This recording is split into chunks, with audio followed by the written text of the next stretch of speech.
সময়কালটা সঠিক মনে নেই, মোটামুটি 1980 সাল নাগাদ। তখন প্রথম যৌবন, সমুদ্র দেখার প্রথম দফায় আমরা গেছিলাম দীঘায়।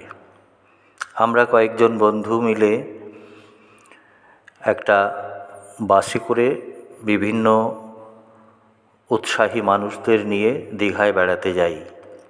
প্রথম সমুদ্র দেখার আনন্দে মাতোয়ারা হয়ে গেছি।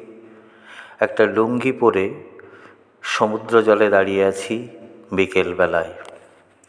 সূর্যাস্তের সময় আকাশ লাল কমলা রঙে ভর্তি হয়ে গেছে। তখন সেই আকাশের রং সমুদ্রের ভেতরে তার প্রতিফলন পড়ে মনে হচ্ছে সমস্ত সমুদ্রটাই যেন রঙের সাগর। এত রং যদি সব আমার ভাণ্ডারে থাকতো, আমি প্রাণ ভরে ছবি আঁকতাম। এই কথা ভাবতে ভাবতে এক সময় আমার শরীরের ওপরে জলের ছিটে পেয়ে সম্বিত ফিরে এলো।